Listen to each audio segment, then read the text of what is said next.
Ladies and gentlemen, for the 8th year and for potentially the final time, Mark Murphy.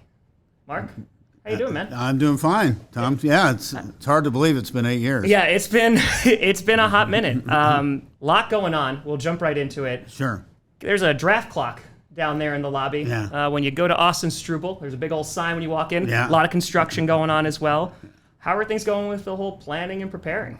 Great. You know, it's as we're within the year now, so it's kind of ramped up a little bit. Yep. But yeah, it's a league event, but you know, the cities or the team that is hosting it has a lot of work to do, and we've done well. And there's a fundraising aspect that we're almost completed. Yeah, and we're excited about it. The final decisions on where everything will be. I think it's kind of starting to come into focus. Yeah. But yeah, it's really exciting for the community. It'll be not only the biggest event ever held in Green Bay, I think ever in the state as well.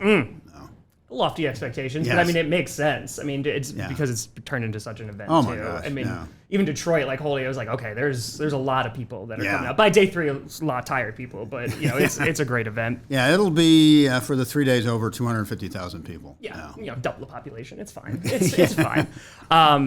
It's funny because I remember 8 years ago, so this was 2016, when Titletown was like underway. It was being constructed. It's kind of a thought, yeah. I remember we were like looking out the window, like at the parking lots were being bought up and all that great stuff. And I remember that you built Titletown, and the way that you phrased it to me was like, this is a step to getting to the draft. Because the minute that I met you, it was like, I'm trying to get the draft to Green Bay. And I know over the years, like we've come very close. We were finalists, right? Name in the running, just getting everything ready. So kind of how does that feel for you? You know, obviously you have a very talented team. Ed Policy was definitely a part of that as well. Sure, yeah. But how does that feel for you to Gabrielle kinda, Dow has played a key role. Yeah. And like, how does it feel as just okay, yeah, we're less than 250 days away. Yeah. Still a lot of work to do. Sure. But is there a sense of like accomplishment of like, hey, like we did this? Yeah, no, it's very gratifying. A lot of, you know, once they started, and you know this, I mean, for years the draft was in New York City. Then when they made the decision to go on the road, we kind of raised our hand and said, you know, what about Green Bay? And along the way, there was sometimes I wondered if, because obviously we're by far the smallest city, you know, and in terms of hotel rooms and transportation, we are at a disadvantage relative to other cities. But I think with our history and tradition and Lambeau Field, you know, we kind of convinced the league that, you know, Green Bay would be a pretty special place to host a draft. I mean, it's going to be one of the most unique places to host the draft too. And there's a lot. I think there are a lot of NFL fans that have always wanted to visit Lambeau Field, and this will be an opportunity for them to do it now. I was telling Aaron that there's a lot of fans just within the community that are going to be visiting Green Bay for the first time because of the draft, right? And there's a ton of excitement with that. And like, so there's a lot of changes going on in these next 8 months. It's going to be a bit crazy. Sure. It's offseason. Lots of things going on as well. Yeah. Last year, I remember sitting with you and we were talking about the safety position. And I was like, are we just kind of seeing what we got and seeing how this year goes? And it was like, yeah, we're going to figure it out. This past offseason, there was a concentrated effort to like bring in folks, right? Xavier McKinney, that's a premium free agent. You don't see the Packers doing that all the time, right? Javon Bullard drafting, that's a premium. 3 draft picks. Yeah, exactly. Multiple draft picks. Is that kind of... So, you know, there's an old saying in the NFL. Let's go. Yeah. So if you have a need, take 2 or 3, which we did. And oftentimes the second or third one, it turns out to be the best player. Hey, listen, it's worked with running backs here. It's worked with wide receivers here. Yeah. Is that also kind of because obviously it was a position of need, but it was also kind of a reflection on where the front office is and like where you think this team currently is and where the expectations are? Yeah, I mean, you know, I think our starters last year were Jonathan Owens, Mr. Simone Biles. Yeah. Which, by the way, I love. She was wearing the Packers jacket. She had to pull I think she's taken some grief from the Bears fans, but that... She'll never forget Green Bay. No. And obviously Darnell Savage, who was a high draft pick and played with us for a number of years. But I'm excited. I've been very impressed with Xavier. Obviously very talented, but still a young player, and I think still ascending. And The 3 draft picks. It's probably a little too early to really tell, but I think they can play. But who's going to be the best, and we'll see. That's what this is for, right? Yeah. That's exactly what it's for. Yeah. And then, of course, the other big thing that happened this offseason, Jordan Love becomes the highest paid quarterback in NFL history. Yeah. I have a kind of two-parter for you. So how much of that contract is given to Jordan Love because of the 4 years you've seen him, right? Because, of course, it was last year in the field of work that he put on the field. Yeah. And then there was the 3 years of development and everything like that. So how much of it is based on what you've already seen from Jordan? And if you could give me either a moment or around the time where, at least in the front office, it's like, oh, like this is the guy. This is the guy. It's a great question. It's a little bit of both. Yeah. I mean, obviously, he's still a young man. Yes. I mean, he's got plenty of football ahead of him, and it's kind of what the market is. And he was the next man up, and give him the credit. I mean, he played well. Certainly played. I think there was a learning curve. It's one thing. Obviously, he sat behind Aaron and learned a lot. But Sure. Until you actually get on the field and play, his first half of the season, I think he had some good games, but as we got towards the second half of the season, he was playing at an extremely high level. Yeah. I don't know if there was one game, beating the Chiefs here was That was a special night, pretty Mark. special. And just the way we finished the season, and then obviously the game in Dallas was. It's always good to beat the Cowboys. It's always good to beat the Cowboys. As a former Washington Redskin, it's always good to beat the Cowboys. Yeah, I mean, it's the second part of that is, yes, you're 100% right. The market's there, right? He's not the only quarterback that's making $55 million a year. I have to imagine a good chunk of that contract is also just what you are expecting and what you're going to see from Jordan Love. You mentioned how he is a young ascending player. And it seems like with this investment from the team, it's like, now here's the window. Like, we can win with this guy. Yeah. No, it's, and what the other thing that's been impressive is to see how he's grown as a leader. His teammates respect him greatly. I give him credit. It's not easy. You're a first-round draft pick, and you sit for 3 years. Yeah. He didn't complain. He learned. He got better and better, and then finally, when he had his opportunity, he took advantage of it. Yeah. Then that's kind of what I was speaking to. Same thing that Aaron went through. Yeah. Exactly. Yeah. Yeah, it's crazy. All you have to do is sit behind Hall of Fame quarterbacks, and it usually works out. I don't understand why the rest of the league can't do it. There's another saying in the NFL that the best time to draft a quarterback is when you don't need one. Yeah. Which, I know Brian took a lot of grief because, why'd you draft Jordan? We still have Aaron, but, he was the best player. We actually went up for him, traded up for him. And sure looks pretty good now. Yeah, it looks much better. Yeah, it's that best. Yeah, I know if you remember, it was there was and Aaron was upset. He wanted somebody that would help him win, a wide receiver, but it's always a little bit of a mix in the draft. Is it for the immediate future or building for the long run? And I feel like the tradition that's been established here is usually it's best player available. Yeah. I mean, that is what has led to so much success for the organization. So to veer away from that now, it's kind of why are we doing it for this? So going to get a lot of flack for a few years, but if it pays off, it pays off big. Well, and the quarterback position is so important in our league. If you don't have an elite or a franchise quarterback, it's really hard to win championships. And I don't. It's funny. Just talking the other day about my old coach Joe Gibbs, and he had obviously a great coach. Yep. But probably one of the best things that he did, if you look back over his career, is he won 3 Super Bowls with 3 different quarterbacks, which I don't know if you'll ever see that age, I don't think. Yeah. Yeah. No. But it's a different kind of leadership. It's a different kind of, and I think it speaks to the strength of the coaching as well. Yeah, and they were all 3 were good quarterbacks, but not Hall of Fame or elite quarterbacks. And what you mean in like today's day and age too, of just talking about the position of quarterback has only gotten more important, right? Yes, and like more pivotal to it's more of an offensive league, everything like that. So like you said, you need a guy, whoever it's going to be back there. And when years ago, I mean, the running back was Jim Brown, and then when I was playing, John Riggins, and and it's like we can get a good running back in the 5th, 6th round now. I think it's just you look at Super Bowl champions too, right? Yeah. And like look how they're doing it. I mean, Isaiah Pacheco was a 7th round guy. Like they spent a 1st rounder right on Clyde Edwards-Helaire. Then Pacheco's the guy there. Yeah. And it's like if these guys. I know that was part of like the market this year and stuff like that, but that's how the NFL is evolving. And in terms of other changes that have occurred, so this past June, Ed Policy was named as the next Packers president. You have been you've only had to hire one GM and one head coach during your tenure. Yeah, which is.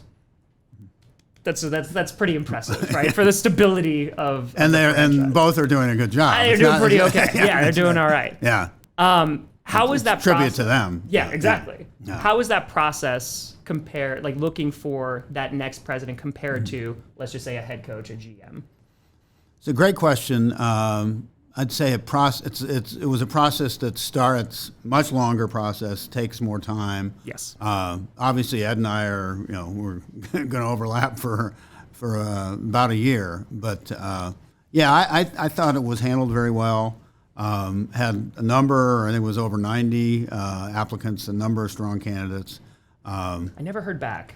I figured it just got lost in the mail. It's fine. New York it's far. Yeah. Well, I do think we send letters to everybody. There's a nice rejection letter. It might have gone to the wrong address. The neighbor must have gotten it. It's fine. It's fine. No, but Ed rose to the top. Obviously, he's been here for 12 years. Yeah.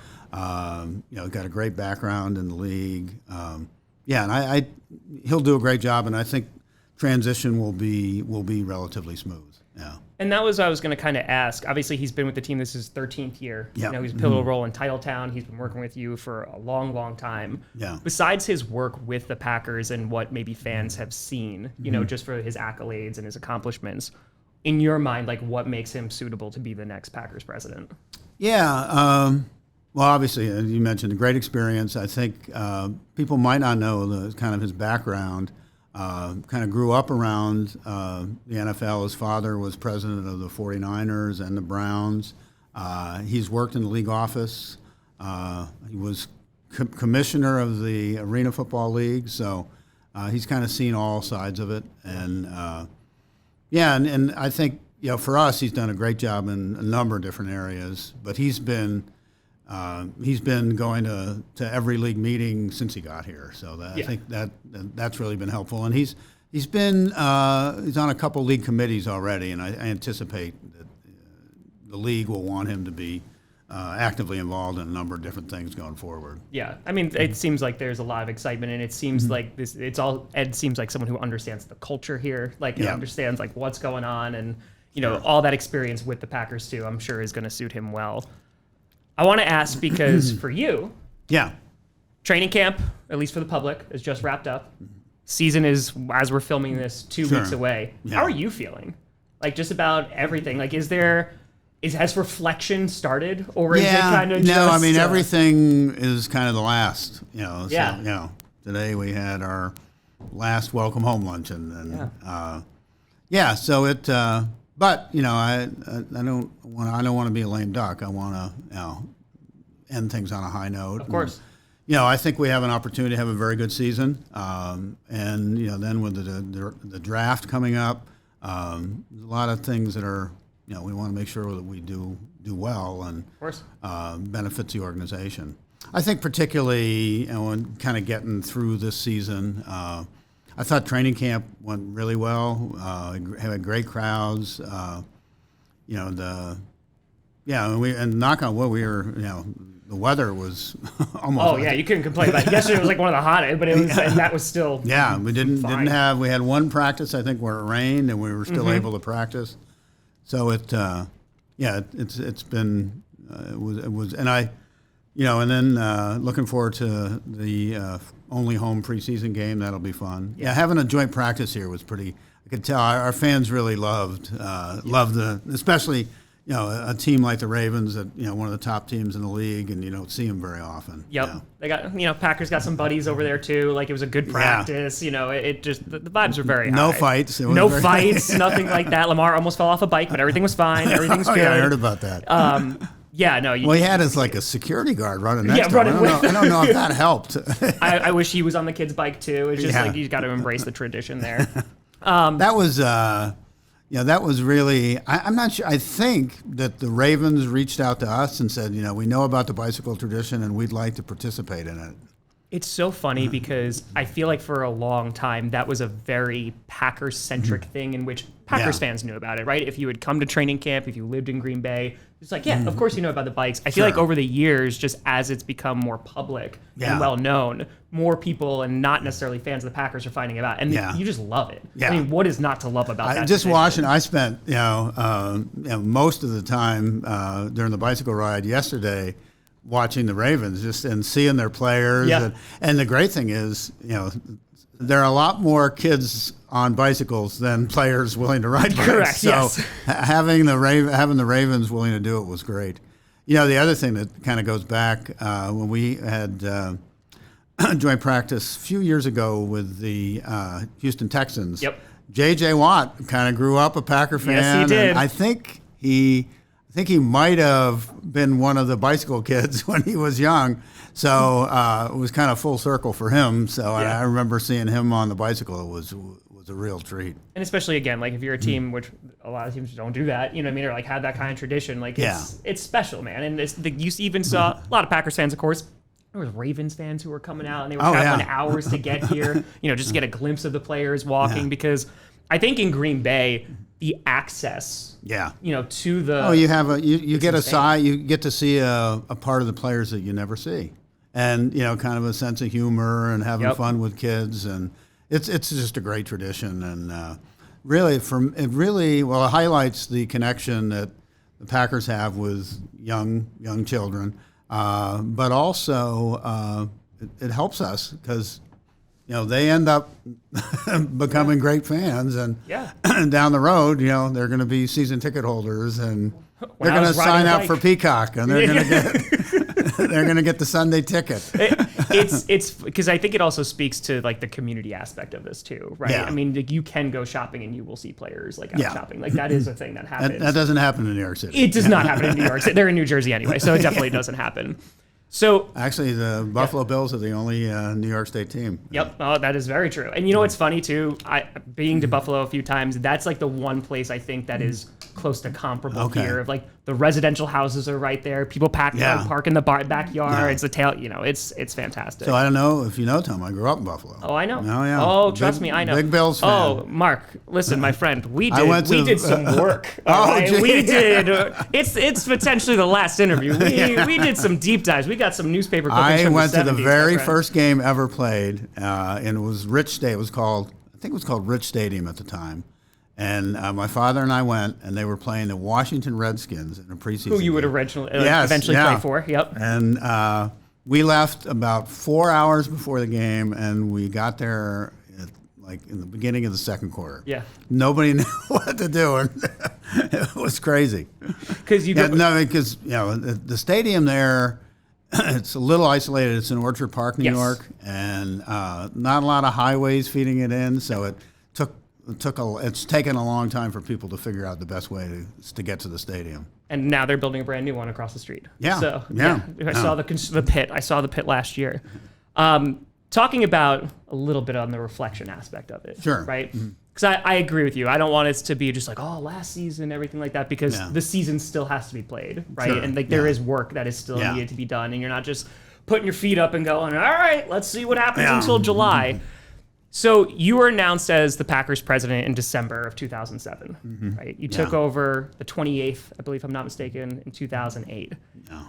You had a litany of experience before that in just about every possible avenue, whether it was sports commentator. I found that radio show. There was the commentator, of course, as a player, NFLPA, right? Like dealing with all that as well, a trial attorney. What are your thoughts kind of on January 27th, the night before you're about to take over as Packers president? Like, is there there's some nerves, or is it your experiences have kind of guided you to this point that you're able to pull from. Yeah. Well, first of all, a lot of excitement. It's it's just a tremendous organization with a great reputation. But I did feel that my background had really suited me for this position, particularly if you remember. I think we were going into a situation where we knew that there might be some labor strife. The collective bargaining agreement was about to expire. So I think, particularly my experience as a player rep for the Redskins and then working for the Players Association would be helpful. But also my legal background, just like I think Ed's legal background has been very helpful for us and will be for him. So but no, I was very, very fortunate to be selected. It's kind of sad because John Jones was named president and then was unable to serve. And then, so Bob ended up staying on, I think for 6 months past, when he turned 70. There's a little cheat code in there. But it's it's funny when I knew that when you turn 70, you had to go to emeritus status, and I was always kind of out there, and but I think it's a rule that makes a lot of sense, and I think it served the organization well.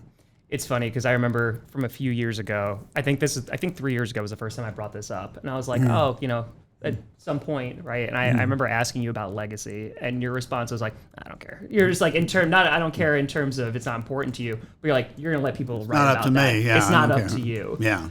In terms of, I'm going to throw a couple quotes at you real quick, if you don't mind.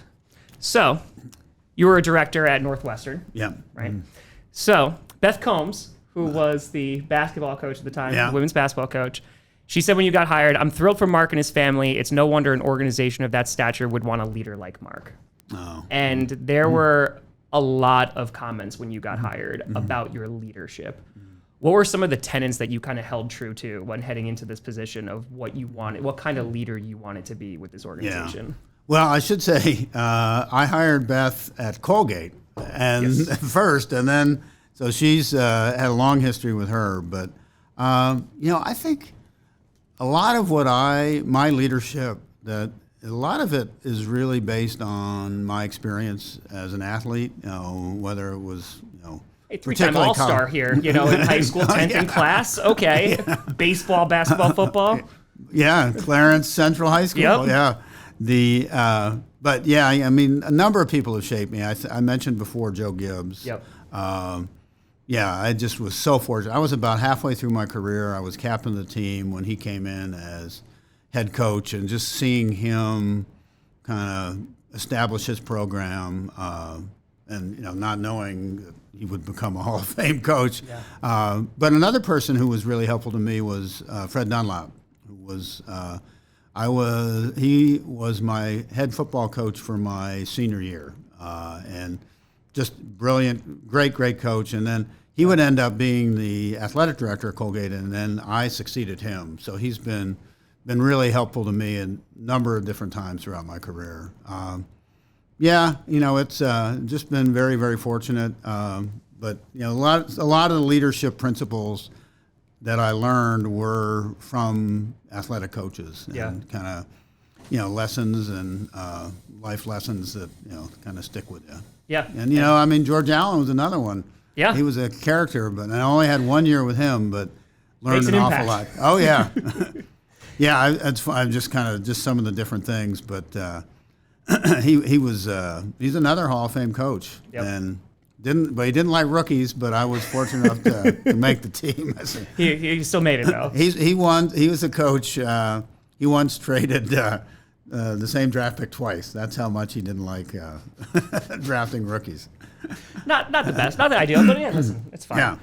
On a personal note, just we start to wrap up, Mark. Sure. So the first time I ever came to Green Bay, so I grew up in New York, right? Just closed on a house, so I'll be moving to Wisconsin next year. Very excited about it.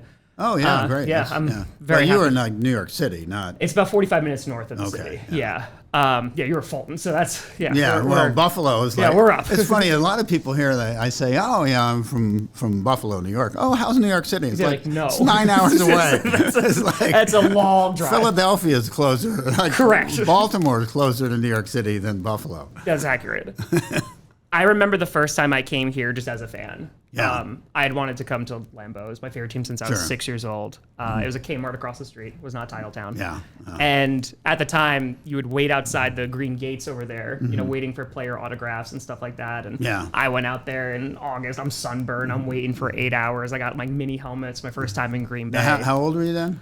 Oh man, I don't think I made it until I was either at the end of my teens or like my early 20s because I could just never make it out here. I just didn't have the money to do so. How did you become a Packer fan? My dad's a huge Cowboys fan. And when I was 6 years, he tried to make me a Cowboys fan. And when I was 6 years old, I went into school and I heard the Packers beat the Cowboys 45-17. Oh. So I went home and told my dad, hey, I'm a Packers fan. And I stayed like that for 28 years. So we were at the Des No-Catch game. We were that. It was a rough drive for one of us back home, but we made it work. And I remember standing out there very vividly, just like really happy being here. Sure. And you were the first autograph I had on my mini helmet. I still have that mini helmet.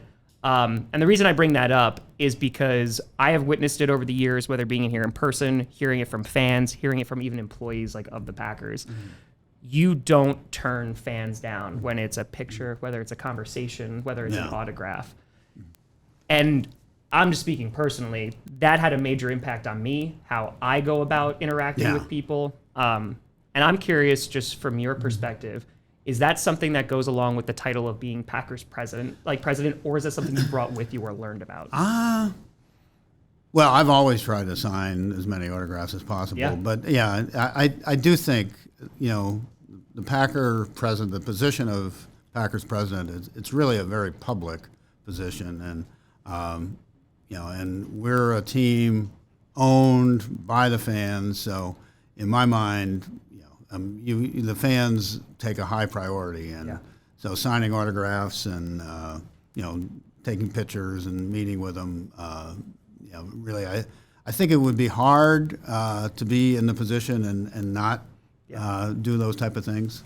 I'm going to speak again. I'm just saying I'm a little different than Jerry Jones. It's just a smidge, just a smidge. I think it's made a difference. Like I'm just going to tell you from my perspective and from talking with fans all over. Sure. I mean, meeting in Germany and people coming here for the first time, they're like, and I met Mark Murphy. Oh, they feel closer to their team. So personally, I really appreciate you for that. Yeah. I'm going to give you one more quote and then I'll let you get out of here. Sure. So when you were announced as Packers president, you said, Packers one of the great franchise in all of professional sports with a rich history and incredible fan support. Still there. These are successful times for the Packers. On the field, they're performing well, and off the field, they're in great shape too. I look forward to being a part of that continued success. So right now, the Packers. So hopefully I haven't effed it up. So right now, Packers looking pretty good on the field. Yeah. Right? Contenders. Just signed a quarterback who's ascending. Yeah. Off the field, in less than 250 days, we got the draft. Yeah. You think the Packers are in a better place than they were in January I 27th think of any 2008? president or CEO goal is, can you leave the organization better than you found it? And I don't think that's for me to, because it was in pretty good shape. I mean, when I started, we were in the NFC Championship game, and I remember thinking, my third or fourth week in the job, we're going to go to the Super Bowl. Yeah, that's it. These things are going to be easy to win. But no, it's been a great run, and there's just so many special employees here, and I think it's the most unique organization in all of professional sports, and it's been a real honor to be a part of it. So, December 30th, it was 2015. Okay. Yeah. I had a very, very small podcast where 5,000 people listened to it total during the season. I emailed you, Murphy Take 5. You responded on New Year's Eve saying I'd be honored to join you for your second season premiere. Yeah. This has been 8 years running. You did not have to do that. I forgot it was through Murphy Takes Five. It was Murphy Takes Five. It was I'm a little kid knocking on the Packers door saying, "Hey, let's see if this works." Well, it's funny. I'll share another story. Jackie Krutz, excuse me. She's one of our best employees. She runs Titletown. She runs all the programs, all the events. She applied through Murphy Takes Five. So it's like, you don't know what comes through there. You don't know. Job applications, podcast apps. Yeah. Well, and that's been kind of fun, is the Murphy Takes Five. It's a way to connect with our fans. So it's once a month. One of my I think it was my son Brian says, "Is that really a big deal? 5 questions? I mean, couldn't you take more than that?" It's like he's like, "Do a little bit more. Just a little bit more." Well, it's like the take 5. It sounds good. It sounds good. It rolls off the tongue. Yeah. I think. I want to honestly just thank you for the kindness that you have shown me over these 8 years, the kindness that you have shown fans, allowing them to connect with this team, and. Yeah, I really just appreciate you being an excellent representative of this team that I've loved since I was 6 years old. So I really appreciate you always taking the time to do this, and you don't have to, and it's just so sincerely appreciated. Well, it's been my pleasure and honor, and congratulations. I mean, what you've built it's pretty impressive. I appreciate you, Mark. I mean, it really is a thing. I was thinking about this yesterday, that a lot of the way that I interact with fans is in part, based off of how you interact with fans. Yeah. I think it's part of the position. I think if it's part of, any kind of, if you can make a fan's day and help them be closer to this sport, to this team, then that's what your job is. Yeah, especially young, when you can, make a young fan's day, it's pretty special. Yeah. And then, they'll probably be good chance they'll be Packer fans for life. We've converted a few. I think, and I've always thought, obviously, a lot of NFL fans, and we have a lot of Packer fans. Yep. But I think there are a lot of fans who may say maybe they're a Bills fan or a Redskin or, Commanders, but they really like the idea of the Packers, and so we're their second favorite team. Yeah. Now, and you know a little bit about Packers Everywhere. Yeah, that's been a really and I see it's ramping up this year. It's just, especially just real quick, I want to let you go. No, that's all right. Going across, literally around the world this year. Yeah. And the amount of fans that were there, and a lot of them are going to be Packers fans. But even in Germany, just the way that their European football teams are run, they don't have an owner, and it's kind of immediately gravitating towards this is our team, and then they see the bikes, they see the tradition, they see, and like I said, I agree with you. I think the role of Packers president is a very front-facing one, and anytime that you could be that little part of that connection between them. It just makes it better. Well, I got to tell you, I don't know if I've shared this with, but the Packers Everywhere. So it's the social media program, and so it's connecting Packer fans, but it's also pep rallies on away games. So I see at the pep rallies. That was started by my daughter Emily. She worked for a company called Blue State Digital, which was instrumental, and they were kind of ahead of their time in. That's when Obama first got elected. Oh, okay. And so Emily was working there, and they came to us with this concept that, we think with the Packers fans all over the world, we could put something that'll tie them together. And so the original concept was, if you're a Packer fan and wherever you live or if you're on the road, you put in the zip code and every Packer bar in that area pops up. And the way it's grown is just... I'll never forget. I think we were playing Arizona on the road in the playoffs, and we were going to have the very first ever pep rally, and we went. I didn't know if there would be 10 people there or how many people would be there, and showed up at this bar outside of Phoenix, Arizona.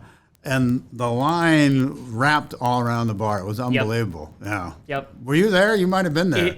The way that you just phrased that was me starting 30 and 30. And I'm like, I don't know how many people are going to be here. 12. Maybe if there's 12 people here. And by the end, it's hundreds. But that, I think, speaks, NFL fans, but especially Packers fans. It's a special bond that they have with their team. I mean, I've loved this team from over 1,000 miles away for 28 years. You don't do that unless you really love, this team. So Yeah. Now, the popularity of the NFL is, I think, if it's not an all-time high, it's pretty close. It's close. Oh. But I appreciate you, Mark. All right. Taking the time, as always. Always a pleasure. Thanks. Thanks. No. And as always, go Pack, go.